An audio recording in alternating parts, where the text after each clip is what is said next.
국민주권교육회의 임병국 공동대표님의 발표가 있겠습니다. 큰 박수 보내주시기 바랍니다. 보통 사람들은 이제 노동 시간이 끝나지 않은 시간임에도 불구하고 이렇게 객석을 꽉 채워주셔서 고맙습니다.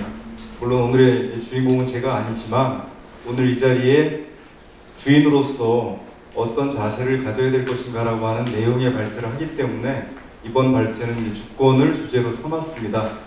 마음이 무거운 건 아까 묵념을 같이 하셨듯이 교육을 얘기하는데 교육은 굉장히 밝고 희망적인 얘기를 다뤄야 되는데 교육을 시작하면서 우리가 죽음이라고 하는 무겁고 어둡고 칙칙한 그리고 마음 무겁고 뭔가 죄진 것 같은 이런 얘기를 주제로 삼아서 이번 포럼을 시작할 수밖에 없는 점에 대해서 다시 한번 저도 굉장히 유감스럽습니다. 오히려 죄송스럽기도 하고요. 근데 교육이라고 하는 것도 세상의 일부이고 세상을 움직이는 가장 우리가 진화된 시스템이라고 할 수 있는 민주주의라고 하는 시스템 자체가 지금 오작동하는 것을 우리는 봤지 않습니까? 온 나라가 아니면 우리나라뿐만 아니라 온 지구가 지금 민주주의가 제대로 작동하지 않는 것들 때문에 열병을 앓고 있고 지구 전체가 앓고 있는 병만큼 우리도 깊게 민주주의에 대해서 신음하고 있습니다. 지난 겨울 이래로 우리는 그런 신음의 복판에 우리가 있고 우리 자체도 과연 이 시스템 안에서 살아가는 우리조차도 우리가 살아온 삶이 과연 그동안에 얼마나 이 시스템을 진화시켜 왔는가 아니면 이 시스템을 앞으로 우리가 그동안에 겪어온 것보다 더 나은 시스템으로 진화시켜 나갈 수 있겠는가라고 하는 그런 고민을 매일매일 안고 살아가고 있습니다. 그러다 보니까 민주주의자라고 하는 거대한 주제 아래에서 과연 교육이라고 하는 건 어떤 기능을 어떤 역할을 제대로 해낼 수 있겠는가라고 하는 그런 무거운 질문을 끊임없이 던지지 않을 수 없습니다. 아마 여기 계신 분들, 제 선배님들이나 저와 이제 동년배나 후배님들도 똑같이 대한민국의 12월 3일 이후에 1년 가까운 시절을 살아내면서 또 인천 시민으로서 인천 교육에 대해서 머릿속에 지울 수 없이 거의 1년의 시간을 보내오면서 과연 인천 교육이라고 하는 것은 제대로 움직이고 있는가라고 하는 질문을 같이 묶어서 던지지 않을 수 없는 그런 시절을 보내고 있습니다. 그래서 오늘 이 주제는 조금 더 굉장히 광범위하고 포괄적인 그런 주제를 저한테 주어진 시간이 20분밖에 없기 때문에 그 안에 가능한 빠르게 좀 말씀을 드려보도록 하겠습니다. 좀 황당한 일이기도 했습니다. 12월 3일 날 뉴스를 보시면서 어떤 분들은 이건 거의 알고리즘이 만들어낸 가짜 뉴스다라고 생각하시는 분들도 굉장히 많았습니다. 저도 처음에 뉴스를 들었을 때 대한민국에 2025년에 이런 일들이 일어날 수 있을 거라고 한 상상도 못했습니다. 그러나 현실로 일어났고요. 그걸 겪으면서 두 가지 질문에 부닥쳤습니다. 하나는 자부심이었죠. 저는 가짜뉴스라고 생각하고 그냥 제 일상 속에 빠져 살았지만 인천에서 택시를 잡아 타고 여의도까지 가신 분들도 있고 여의도에서 장갑차가 올 때 자기 몸으로 그걸 막아선 시민들이 있었습니다. 그리고 이 뒤를 이어서 응원봉이라고 하는 거대한 민주주의 축제, 민주주의 물결을 우린 감동적으로 지켜봤습니다. 야, 정말 우리 민주주의는 정말 저력이 있어. 우리 민주주의는 가능성이 있어. 이렇게 생각을 했습니다. 그런 분들 속에는 우리가 그동안에 교육을 잘해왔다. 대한민국 교육 정말 잘 작동해왔기 때문에 이런 민주적인 세대를 우리가 키워낼 수 있었다. 이렇게 생각하시는 분들이 있었습니다. 저도 그런 사람 중에 하나였습니다. 교육민주화 운동이 그래도 이만큼 해왔기 때문에 이렇게 우리가 민주주의를 지켜낼 수 있는 정도의 저력이 있는 거야. 이렇게 자부했는데 웬걸 그 다음에는 다른 상황이 계속 벌어졌습니다.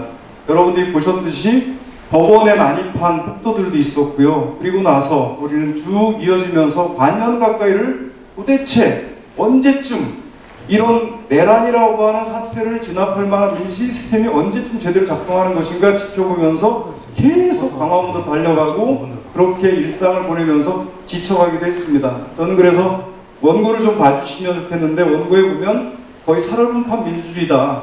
취약하게 이를 데 없고 정말 깨져나가기 쉬운 그런 민주주의 시스템 안에서 우리가 살아왔구나 이런 생각을 하지 않을 수 없었습니다. 그걸 이렇게 어렵게 뭐 땜질하듯이 지켜본 것이 지난 12월 3일 이후에 우리의 민주주의의 과정이었습니다. 과연 우리의 민주주의는 얼마나 튼튼한 것인가라고 하는 질문을 던지지 않을 수 없었습니다. 그리고 우리가 키워온 민주심이라고 하는 이 대한민국의 주권자들이 과연 얼마나 건강한 민주주의를 지켜낼 수 있겠는가, 또 앞으로 민주주의를 만들어내기 힘이 있는 것인가를 고민하지 않을 수 없었습니다. 그게 지난 6개월간의 우리의 고민이었고 저의 고민이었습니다. 그러면서 이 질문을 다른 고민으로 이어가게 됐습니다. 우리의 민주주의는 그동안에는 정말 승승장구할 거라고 믿었죠. 일직선으로 진화해 나갈 거라고 믿었죠. 우리는 뭐 직선제 개헌도 쟁취해냈고, 그리고 세 차례 정권 교체도 했고, 그리고 우리가 민주주의와 경제 발전을 동시에 일어났다라고 하는 자부심으로 그동안의 성과를 끊임없이 자랑해 왔습니다. 그러나 그것이 얼마나 허약한 것인지를 지금 보고 있기도 하고 봐왔습니다. 그럼 이런 허약한 민주주의를 교육을 통해서 어떻게 강한 민주주의로 만들어 나갈 것인가라고 하는 것이 내란 이후 우리 교육과 민주주의에 던져진 질문입니다. 교육이 과연 민주주의를 지켜낼 수는 있는가? 허약하다면 허약한 민주주의를 얼마나 더 보강해서 더 강한 민주주의로 바꿔낼 수 있겠는가? 라고 하는 문제의식을 가질 수 있지 않을 수 없었습니다. 교육과 연결지어서 말씀드려 보겠습니다. 저는 그냥 이렇게 정리해 볼게요. 윤석열이라고 하는 사람 개인을 한번 우리 한번 들여다봅시다. 윤석열 개인. 지금 윤석열이라고 하는 죄수의 입장에서 보지 말고 그 이전에 성장 단계부터 대통령에 오르기까지의 윤석열이라고 개인의 성장 과정은 우리 교육과 어떻게 만났을까? 윤석열은 정말 좋은 가정 환경에 자라났고, 그리고 거기서 공부를 열심히 했고, 그리고 우리가 다 선망하는 대학에 들어갔고, 그 선망하는 대학의 가장 최고 영예로운 과에 들어갔고, 그리고 나서 비록 여러 차례 공부를 했지만 어찌되었건 간에 우리 사회가 선망하는 직업인 검사가 됐고, 검사 중에서도 그 내부의 치열한 인사 경쟁 시스템을 밟고 올라가서 총장이라는 지위에 올랐습니다. 그리고 결국 국민들이 선택해서 대통령이라고 하는 권좌를 쥐었어요. 여기까지만 보면 여러분이 만약 학부모의 입장이시라면 윤석열이라고 하는 개인의 성취는 대한민국 교육이 꿈꿔온 가장 성공적인 길을 윤석열이 밟아온 겁니다. 교육적으로 보면 그 이상의 성과를 낼 수가 없는 거잖아요. 우리는 또 윤석열을 지금 비판하고 있지만, 그리고 나서 우리는 내란을 이제 진압하면서 이제 대통령 선거를 겪었고, 대통령 선거 과정을 통해서 우리 사회의 사람들의 인식 수준이, 주권자들의 인식 수준이 어떻게 양극단으로 갈려 있는가도 지금 보고 있습니다. 그러면 윤석열을 지지하는 사람이 만약에 투표를 해서 어떤 당을 찍었다라고 하면 그 당이 이제 6대4의 비율로 나타나는 거잖아요. 근데 저는 교육으로 볼 때는 거꾸로라고 생각하고 있습니다. 윤 어게인을 외치는 사람들이 있습니다. 민주주의 시스템으로 보면 그들이 4일 거예요. 근데 교육적으로 보면 저는 윤 어게인을 외치는 사람들이 여전히 6 이상을 차지하고 있을 거라고 생각해요. 우리 사회에서. 여기 계신 분들은 다른 생각을 하시겠지만 윤석열 같은 사람을 키워내고 싶은 부모들의 열망, 소위 말하는 한국식 교육열이라고 하는 그런 아름다운 말로 치장되어 있지만 사실은 교육열이 아니라 내 자식을 성공시켜서 잘 먹고 잘 살게 하겠다라고 하는 그런 욕망에 충실한 그런 교육 시스템이 우리 사회에서는 전 6 이상이 될 거라고 봐요. 그러면 만약에 민주주의가 아니라 교육만으로 본다면 교육에서는 윤석열 같은 성공 모델을 만들어내고 싶다라고 하는 윤 어게인을 다시 차지하고 싶은 사람들의 욕망이 6 이상이 된다면, 그럼 교육 안에서 민주주의 시스템을 어떻게 만들어낼 것인가라고 하는 건 일반 민주주의 시스템보다는 훨씬 더 치열하고 더 아주 많이 고민된, 그리고 서로 간에 같이 소통할 수 있는 그런 내용으로 우리가 고민을 같이 나눠야 되지 않을까라고 하는 것이 저의 생각입니다. 윤석열은 지금은 내란의 우두머리가 돼서 법의 심판대에 서 있고 감옥에 있지만, 그러나 과연 우리 학부모님들에게, 우리 교육에게 물어본다면 지금 우리는 윤석열 같은 개인을 키워내는 것을 교육적으로 극복해내고 있는가라고 물어본다면 자신 있게 답할 수 없는 그런 상황이라고 볼 수 있습니다. 민주주의 진화만큼 더 어려운 게 민주주의에 합당한 교육을 진화시키는 과제가 현재 우리에게 주어져 있다라고 하는 것이 저의 생각입니다. 그러면 윤석열이라고 하는 한 개인은 그냥 혼자서 만들어진 게 아니잖아요. 우리 사회는 여전히 경쟁 만능 시스템에 의해서 작동되고 있습니다. 교실도 경쟁하고, 그 다음에 대학도 경쟁하고, 우리 인천에 살고 있지만 문재인 정부 초기에 일어났던 인천국제공항, 소위 말하는 그 표현 자체도 좀 뭐 인국공이라고 약어 자체도 문제가 있다고 생각하지만 소위 말하는 인국공 사태라고 한 그 사태 이후에 우리 사회가 공정이라고 하는 공정하지 않은 공정 프레임에 우리 사회가 거의 끌려 들어가듯이 지금 그렇게 휩쓸려 들어가고 있는데 그런 시스템 자체를 어떻게 넘어설 것인가라고 하는 걸 지금은 교육이 고민해야 될 때라고 생각합니다. 과연 승자가 독직한 시스템 그리고 패자에 대해서 아량이 없는 시스템 패자에 대해서 사회가 루저라고 그리고 손가락질하고 그래서 요즘 우리가 이제 보고 있듯이 더 연결시켜서 얘기한다면 젊은 청년들이 캄보디아로 자기 발길을 돌리게 만드는 이런 사회 자체가 이런 교육이 이런 민주주의가 얼마나 지속 가능한지에 대한 질문을 우리는 끊임없이 하지 않을 수 없는 그런 상황이라는 겁니다. 그러면 윤석열식 성공, 만능, 경쟁, 시스템 중심의 교육을 우리가 어떻게 극복해낼 것인가 라고 하는 유일한 답은 역시 민주주의로 돌아올 수밖에 없다고 생각해요. 최근에 우리 사회 성인 아이돌급이죠. 헌법재판소에서 최종 판결하셨던 문형배라고 하는 분의 요새 강연 내용이 사람들의 심금을 울리고 있습니다. 문형배 전 재판관께서 그 수많은 언론 인터뷰라든가 그런 유혹은 다 이제 뿌리치신 것 같아. 난 언론하고 안 만나. 내 얼굴 알리는 건 싫어. 근데 유일하게 이분이 허락하는 데는 학교에서 강연 요청하면 가신다고 해요. 이분은 당신의 경험으로 볼 때 우리 사회의 이 절단난 민주주의, 그 다음에 그분이 헌법재판소에 그 긴 시간 장고하면서 다른 헌법재판관들을 설득하면서 또 우리 사회에 끊임없이 대화하면서 내린 결론은 대한민국 사회의 민주주의를 구할 수 있는 유일한 방법은 교육밖에 없다. 그래서 나는 교육에 대해서 내 할 말을 하겠다라고 하고 이분이 다니고 계십니다. 아마 저의 지금 절박한 심정이나 이 자리에 계신 분들의 심정이 저는 문형배 전 재판관님의 심정과 똑같을 거라고 봐요. 우리 사회 어디를 수술을 해야 과연 민주주의의 허약한 시스템을 보강해 날 수 있겠는가? 정치? 물론 중요합니다. 경제? 물론 중요합니다. 문화? 물론 중요합니다. 다 중요하죠. 물론 어느 하나가 다 이렇게 근절적으로 단절되어 있는 건 아니에요. 하지만 그 중에 하나의 시스템을 우리가 지금 빠른 시간 안에 우리의 힘으로 바꿔낸다라고 하면 저는 교육을 바꿔내야 될 때라고 생각하고 그 교육을 바꿔내야만이 우리 세대가 지금까지 만들어온 허약한 후대를 다음 미래 세대에 넘기는 우를 범하지 않을 거라고 그렇게 말씀드리고 싶습니다. 그래서 교육에 대해서 좀 고민을 같이 해야 될 때다라고 하는 생각을 하고 있습니다. 결국은 이제 교육 주권자의 민주주의를 어떻게 회복할 것인가라고 하는 건 국민 주권을 회복해 나가는 길이 민주주의 시스템을 복원하는 길이잖아요. 우리 모두가 민주주의의 강자가 돼야 결국에 전체적인 구조로서의 민주주의가 강해지는 거잖아요. 낮게 하나하나의 민주주의자가 정말 주권자로서 자기에 충실할 때, 자기 권리와 자기 책무에 최선을 다할 때 결국 전체 구조로서 민주주의가 제대로 작동할 수 있다는 하는 거고요. 그래서 결국은 국가의 주권이라고 하는 걸 국가가 워낙 이제 개인 주권과 거리가 멀잖아요. 그 먼 거리를 중간중간에 만들어 놓은 게 소위 말하는 지방자치, 교육자치, 그 다음에 주민자치 이렇게 만들어 놨습니다.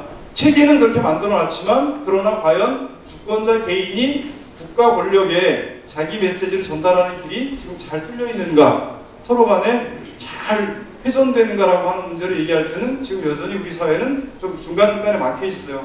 한 개인이 하다못해 주민자치센터에 가서 자기 권리를 주장할 때도 쉽지 않거든요. 교육으로만 돌아와 보겠습니다. 교육으로 돌아와 보면 자치구조를 유일하게 만들어 놓은 게 교육감 선거제도입니다. 그럼 교육감 선거 4년에 한 번씩 주권자가 교육감을 심판을 해요. 하지만 여전히 깜깜이 선거라고 하잖아요. 그러면 깜깜이 선거라고 하는 건 주권자로서의 의식을 정확하게 발동할 수 없는 시스템이라고 하는 것이 깜깜이 선거라는 말로 요약되어 있는 겁니다. 그리고 또 주권자로서 우리가 참여할 수 있는 길은 학교에 참여하는데 학교 운영위원회밖에 없습니다. 그러니까 교육 주권자로서는 4년에 한 번씩 투표하는 것, 그 다음에 일상의 학교의 사품으로서 학교 운영위원회, 지역위원회 참여하는 것, 이거 외에는 지금 직접적으로 주권을 발휘할 수 있는 구조는 지금 공세되어 있어요. 이게 교육자치 현실입니다. 교육청의 입장에서 봐도 마찬가지예요. 교육청 입장에서 봐도 오죽하면 인천시도 교육청보다는 권리가 많은 인천시조차도 8대2 자치라고 해요. 8은 중앙이 갖고 있고 2는 인천시에 있다라고 얘기하고 있습니다. 교육은 8대2보다 더 못합니다. 그게 지금 교육자치 구조입니다. 근데 교육감을 욕하기에 앞서서 교육감이 행사할 수 있는 권한이 그만큼 취약하다는 것도 우리는 인정하고 이해할 수밖에 없는 구조라는 겁니다. 그래서 그런 구조를 극복해 나가는 길이 이제 국민주권자로서의 일, 그 다음에 국민주권의 한 분야로서 교육적 주권자로서 우리가 어떻게 일상 속에서 내 권리에 대해서 고민할 것인가라고 하는 걸 고민하다 보니까 그동안에 개인으로서의 권리에 대해서는 우리가 굉장히 많이 신장이 돼 있어요. 그러니까 예를 들면 그 교육으로만 돌아오면 학생 인권 문제 이런 건 이전에 비하면 많이 낮았습니다. 물론 그래도 아주 부족한 게 있겠지만 그러나 과거에 비교해 보면 개인 주권자로서의 학생 인권 문제는 이전에 비하면 많이 진척돼 있습니다. 학부모님들의 권리도 이전에 비하면 많이 진척돼 있습니다. 그게 이제 학교라고 하는 작은 행정 단위를 무대로 해서 이제 격돌하다 보니까 거기서 우리 사회가 지금 삐끗삐끗한 현상들이 나타나는 겁니다. 선생님들도 돌아가시게 되고 학부모님들은 학부모인데도 학교의 민원 만족도는 여전히 떨어지고 있고 이렇게. 근데 학교 하나를 바꿔서 학부모님들의 민원 만족도를 올릴 수 있는 길은 없습니다.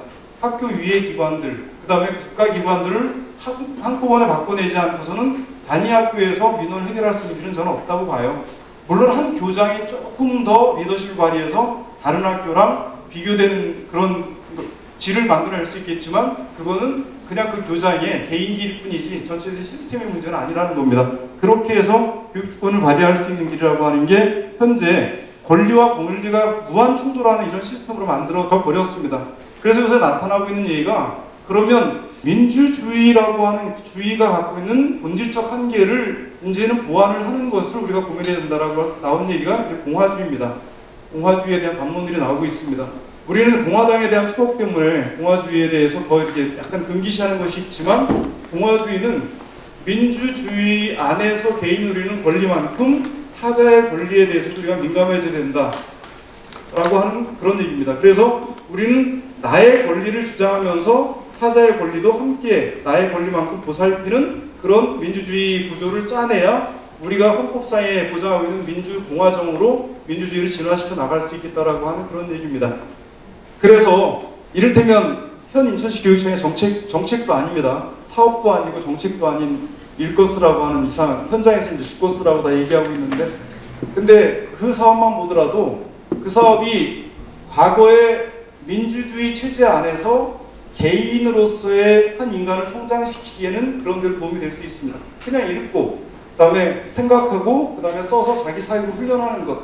근데 그렇게 해서 개인을 튼튼하게 만들어 놓은 민주주의 시스템이 이번 내란 사태에서 깨져나가고 있는 걸 목도했는데 그러면 개인을 키우는 것이 아니라 그 개인 옆에 서 있는 다른 개인도 튼튼하게 만들어낼 수 있는 과정이 뭐가 있겠는가라고 하는 걸로 진화시켜 나가야 인천교육자치도 발전해 나가는 겁니다. 근데 지금 인천교육청은 그냥 근대 인간, 개체가 왕정에 대항했고 개체가 독재에 대항했던 그런 당시에 권리에 뿜뿜하는 그런 인간을 키워내는 것까지만 할 수 있지 그 이후에 다른 사람에 대한 타자에 대한 감수성을 키우는 단계까지는 지금 못 나가고 있는 겁니다. 그래서 그 정책은 정책도 아니고 사업도 아니지만 그거는 지금 이 시대의 민주주의의 발전 단계에 맞지 않는 사업이다라고 저는 생각하고 있습니다.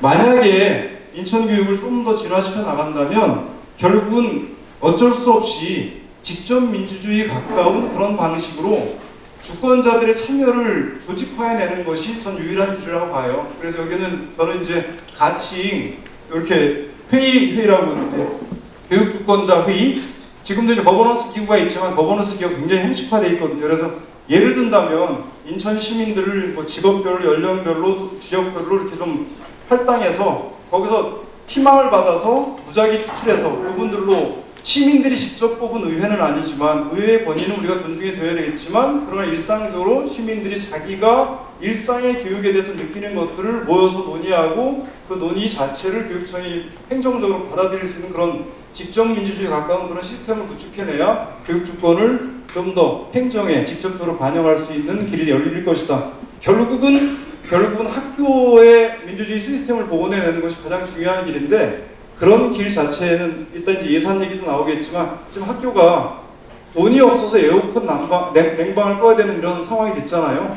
그러면 학교는 돈이 없는 게 아니라 돈이 언제 올 줄 몰라서 미리 가난을 훈련하고 있는 거예요.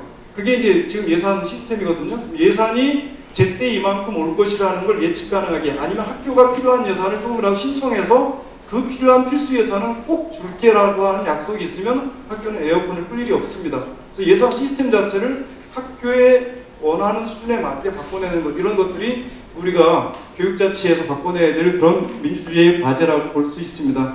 그렇게 해서 결국은 학교와 교육청과 시민사회가 오늘처럼 이런 주권을 주제로 해서 끊임없이 토론하고, 그 토론을 교육행정에 빨리빨리 반영할 수 있는 구조를 만들어낼 때 저는 교육자치가 교육주권, 국민주권에 가깝게 변화되리라고 보고 있습니다.